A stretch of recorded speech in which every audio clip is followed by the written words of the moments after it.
A minimalistic layout is also commonly used on many pop magazines, so that is another reason that I decided to go with it. On the left side of the magazine, I decided to have a typographic advertising all of the types of artists you would expect to find within the magazine.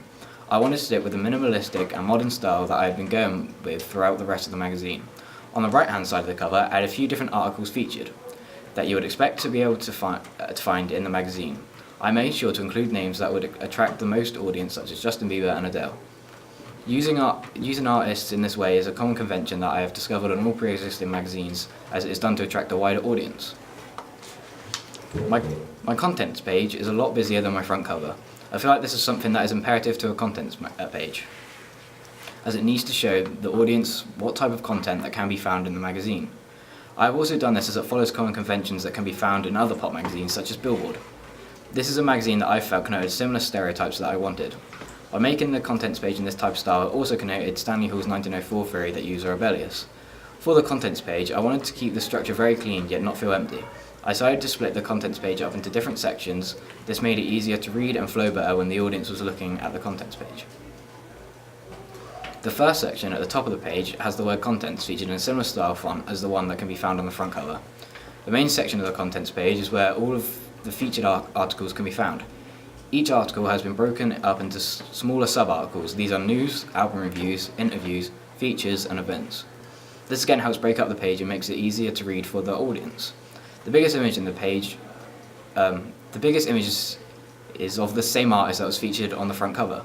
I wanted to keep this the main centerpiece of both the front cover and the contents page, so it was imperative that it was the biggest image on the page. The three smaller images were all the festivals that I had visited. I felt that by having these images, it would relate to Hebdige theory that youth is fun. These images also relate to the bottom right graphic on the page. This kept consistency on the contents page. On the far left of the page, I had top songs and top albums graphic. In this graphic, the top artists of that issue would be featured. The layout of my feature article is simplistic and similar to that of other feature articles, meaning that it follows many of the conventions that would be associated with the genre. I've also decided to use clear columns in the article in order to make it very easy to read. As well as this, in the middle of the page, I've taken a quote from the interview. I made sure that the font and colour of the quote matched that of the title of the article in order to keep consistency in my work, which in itself adds professionalism. I've ensured that I use the same font as my front cover and contents page in order to create a brand image. I ensured that the font that I used for the main article of the double page spread was clear and easy to read. The colour palette used on my magazine is mainly white, blue and black. I felt all these colours worked very well together and would be appealing for my target audience. Billboard also uses a similar colour palette, so this is one that I knew that would work well with the genre of magazine that I'm trying to create. I also kept with a 3-colour palette convention, which is used to make the magazine clean and professional. The colours chosen are bright and have a fun connotation to them. This supports Hebdige's theory that youth is fun. This makes the magazine appealing to the younger readers. I decided to use the brighter colours due to the fact that I wanted to disprove the fact that youths are also seen as depressing and trouble. For my double page spread and contents page, I kept with the same overall style and colour as the front cover. I used the blue, black and white for the colour palette once again. This added a professional and overall uniform look to my magazine, which is something that would be imperative. Using the same colour palette on the double page spread of the magazine as both the contents page and front cover somewhat breaks conventions due to the fact that they often use different colours. In terms of my main star vehicle, I chose a Caucasian model due to the fact that my primary research into primary magazines showed me that they are most common as the main star vehicle. This then works towards the target audience, as they often also fall into this group. My research also shown that I would have to ensure to get the mise en scène right in order to sell my magazine to the correct target audience. I learned from looking at images from other existing magazines such as Billboard that my main star vehicle would have to wear clothes that are trendy and also be looking directly into the camera. Many of the images in the magazines are also studio shoots, so this is something that I decided to do. As well as this, a medium close-up shot tends to be most common on the front cover of the magazines. Taking all this into account, I managed to take a very successful image for my front cover.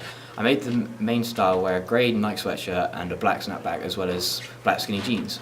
This type of clothing is very fashionable at the moment, so it would attract the correct target audience. Choosing to have a male model as my main star vehicle goes against Laura Mulvey's theory that women are used as erotic objects of desire for the characters within the auditorium and erotic objects of the desire for the characters within the screenplay. However, as McKinnon argued in 2003, men are used equally for sexual desire for women and homosexual men. Due to the fact that my main target audience would be females, I decided that it would be better to use a male main style vehicle. The model on my contents page is the same as the one that was featured on my front cover. I decided to do this in order to keep consistency in my magazine. I also wanted to try and carry the feature throughout the magazine. This is also a common convention that I saw on existing magazines. The secondary image on the contents page is a selection of different photos that I got when visiting different festivals. These three images relate to the gig guide that is featured in my magazine. Festivals are often seen as fun and enjoyable, so this further proves the fact that my magazine relates to Heptage's theory of youth is fun. The image on the double page spread is from a different photo shoot. I got the model to wear black skinny jeans, a white Calvin Klein t-shirt, and also a burgundy coloured bomber jacket, as these brands and styles are fashionable nowadays. I wanted the overall Lexus of the magazine to be chatty and informal, as this style is much more appealing to younger audiences. I ensured that I kept a very simple and easy to read vocabulary in order to not put the target audiences off. Overall, I feel like I've managed to portray the correct Lexus in my magazine, as the overall style of the language and vocabulary makes the readers feel like they are in conversation with the magazine rather than being talked at. I think that overall my media products are suitable for my target audience. I feel that represents social grades B to D. This is mainly portrayed through the main images, text, layout, and colour of the magazine. Through these conventions, you also get the feel that the magazine itself is not for people of the upper class due to the overall Lexus and style.